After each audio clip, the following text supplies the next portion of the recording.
$56 million to boost Egypt and Tunisia's tourism, $40 million to build schools in Jordan, $11 million to tell Vietnam to stop burning trash. That's only the tip of the iceberg. They also spent your money to advance DEI in Serbia's workplaces, produce a DEI musical in Ireland, a transgender opera in Colombia, a transgender comic book. I can't even tell you this and not laugh. And the list goes on and on. Meanwhile, Louisiana Senator, our friend John Kennedy, is also working to save your money. He introduced a new bipartisan bill last week to end all government payments to deceased Americans. That'd be a good idea. Here now, Senator Kennedy, Louisiana. Congratulations, Super Bowl.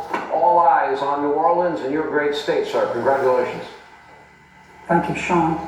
Let me say first, Sean, that it's kind of cool having a president again.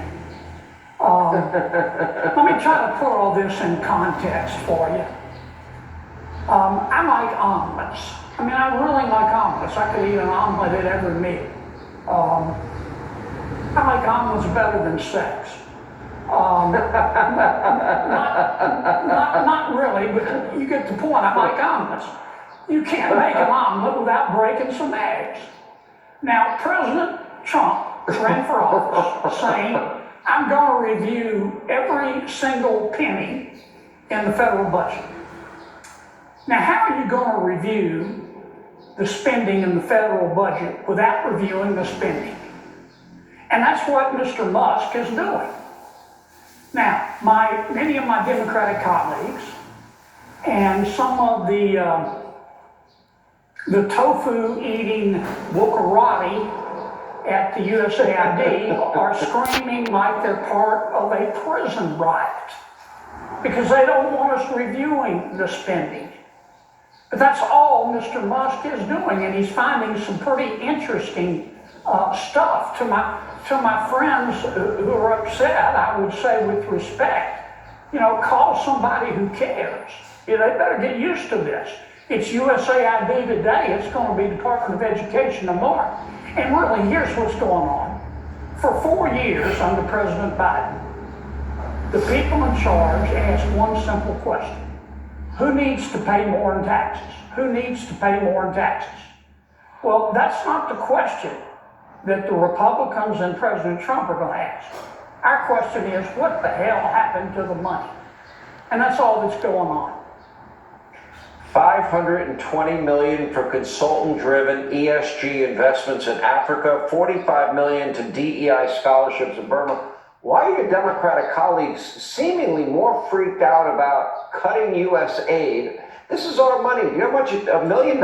520? I mean, we're spending hundreds of millions of dollars over the years on this madness. What are they thinking? We have $40 trillion of that. If you notice, my Democratic colleagues and the USAID officials, they're not defending the spending. All they're talking about is process. Oh, it's an insurrection. And Elon Musk doesn't have the authority. Well, sure he has the authority. The president gave it to him. And all he's doing is looking at the spending. Just what the president said he was going to appoint Musk to do. Here's what I hope Rubio and Musk do. I would put together all this absurd spending into a booklet. I'd call a press conference, and in front of God and country and the corporate media and the USAID folks and my Democratic colleagues, I'd go over it, item by item by item, every bit of it. The DEI comic books, the transgender operas, the funding of gain-of-function research. I'd go over every bit of it and say, now, do you want to defend this? And they won't. They can't. They really can't. Let me shift gears a little bit and ask you about Kash Patel and Robert F. Kennedy Jr. Tulsi Gabbard picked up support from Senator Susan Collins today. Do you believe, after speaking with your colleagues, that Republicans will hold the line and give the president the cabinet he's requested? Yeah, I do. I mean, I haven't done what we call a whip count and talked to every particular senator, but we're together every day and you kind of get a feel for things. And I think in only 4 or 5 instances have presidents of a particular party not had senators of the same party support his nominees, and I don't think that's going to change this time. I'm not sure, I mean, if there were one person I would say is sort of on the bubble, and I don't want to overstate this, it's Ms. Deppard.